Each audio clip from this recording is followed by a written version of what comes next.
starts, please. No, I don't want these people to see me like this.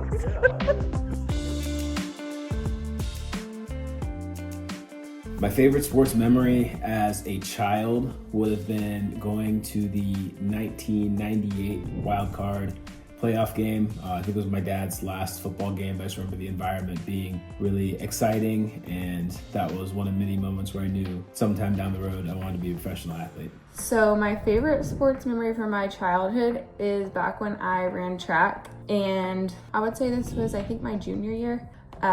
We were at state meet and we were tied with our rival school going into the last event, which was the 4x4. And I was on the 4x4, and so it was kind of like, it's up to us, like, if we're gonna win or not. And to be honest, like, the other school was like favored to win for sure. And my sister was on the relay with me too.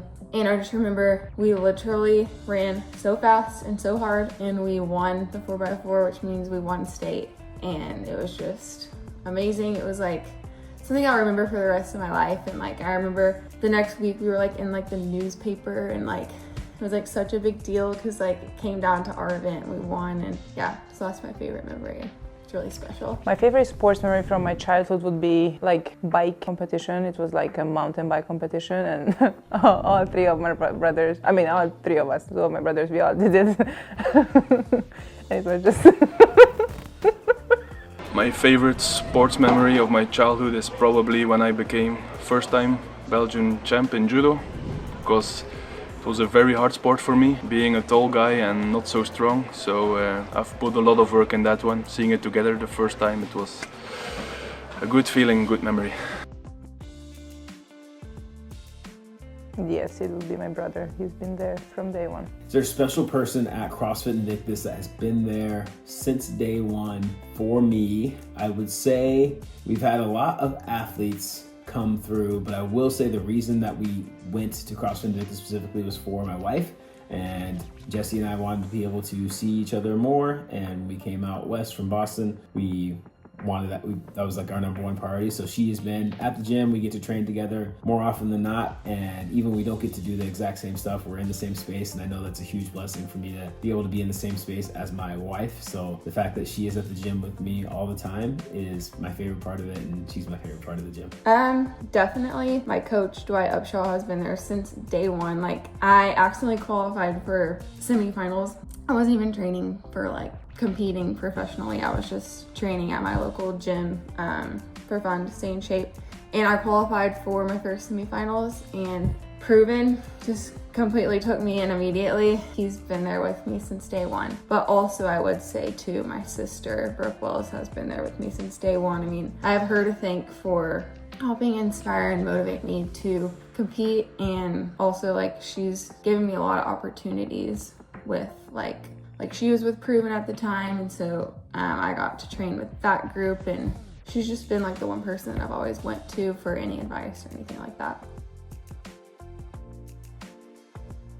The local gym is just a very fun way where I can do my job, I can work out, but at the same time I can socialize with people that actually do my job for fun. I think that's a unique way of putting it, seeing it.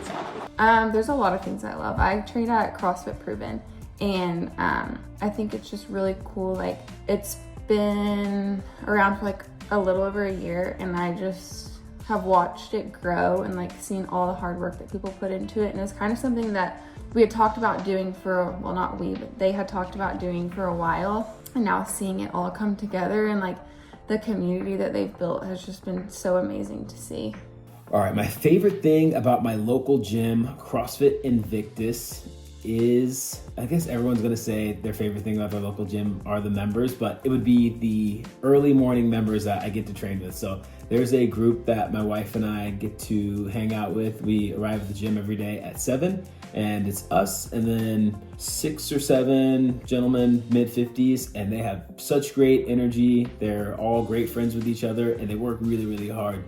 So shout out Fred and Andy and Bruce. Osh is the one leading the pack for those folks, but being around those guys makes it easier to realize that we're just here to have fun.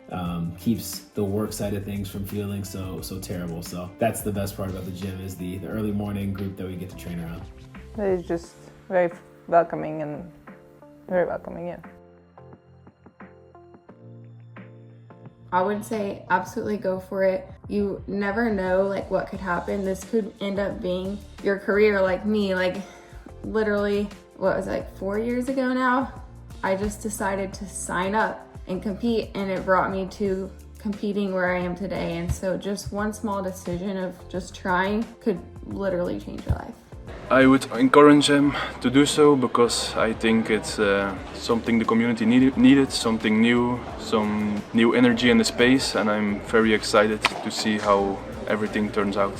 For anyone who's considering signing up for one of the WFP divisions, I would strongly encourage them to do it. I believe that fitness is one of the few hobbies that consistently reaches outside the four walls of the spaces where the event occurs in order to make the lives of people outside of the gym space better. And I believe that through the professionalization of fitness and just by being a part of something like the WFP, there's a chance to get even more exposure for your regular average Joe who maybe doesn't go to the gym to the concepts of fitness that we found to be effective, that aren't just limited to any particular type or modality of fitness. And the more people that know about fitness, the healthier the world would be. So I would encourage people who are thinking about signing up for the WFP to realize that they could be a part of something that is going to continue to revolutionize the industry that's always done a great job of reaching outside of the four walls and making people's lives better. And that's a pretty special thing to do at the ground floor, at the ground level. So if you got the chance to be part of year one, you should do it. I think you shouldn't reconsider. I think just sign up and then test yourself, you know? Like, just don't overthink it. I think it's a cool experience. Okay, if I could program one non-fitness event for WFP, this one's kind of in between, but I would put something grappling-wise. Jelle Hoste is a ex-Belgian national team member for judo, and Justin wrestled in high school and was pretty good. And there's some other guys who had some experience, but I feel pretty confident I could take down or defend a takedown from anybody in the space. I did some fighting a few years back. I won the Army Competitive Championship in 2018. I've done some rolling and stuff since then. So I would definitely say I'd want to see that up first. But if we could not fight in real life, what I would settle for is playing Super Smash Bros. Melee, because I'm a dog at Super Smash Bros. Melee. I main Fox and Sheik, which I didn't realize was cheating as a kid, but either way, I'm really good and I like that game. So one of those two things, if we can throw those in, please do. Yeah, can it be Uno? Yeah, no, anything that's non-fitness. Yeah, probably either Uno or like chess. But I'm very bad at chess, but my brother is good, so I can, he can help me. Yeah, chess would be cool. If I could program a non-fitness event for the World Fitness Project, I would program sauna competition. On my hardest, darkest days, I find inspiration from the fact that no one else is coming to do any of this stuff for me. No one is going to pay for my rent. No one is going to take care of my future kids, or no one's going to do things for the groups that I'm uniquely able to help, for whether that's African Americans in the fitness space, whether that's people who used to wrestle, whether that's soldiers or folks that I'm uniquely able to speak to.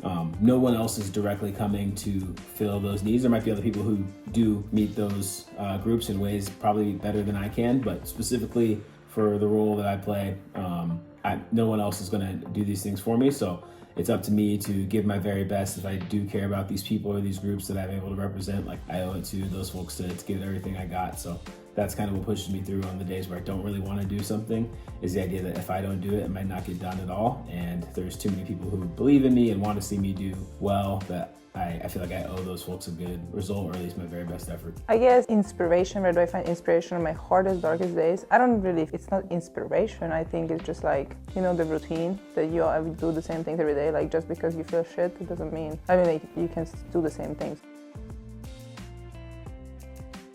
So I don't coach, but if I were to coach, my favorite thing would be just watching how people's mindset can change once they realize that when they believe in themselves, they can do whatever they set their mind to. If I coach, what's my favorite thing about coaching other athletes? I coached a little bit more last year than I do now, and that's kind of how things always go. So I will say my favorite thing about coaching athletes is when you find the one person who really is digesting the things that you say. There's a lot of, in any field, right? There's a bell curve where there's some people who don't listen to anything. Most people listen to some of the stuff, and then some people, it all kind of clicks, whether that's for things are clicking for them skill-wise or things are clicking for them knowledge-wise, whatever. But that moment when an athlete really gets a concept that you were hoping they get, or they apply themselves in a way that you were hoping they'd apply themselves, there's nothing like that feeling. So that's my favorite part of coaching.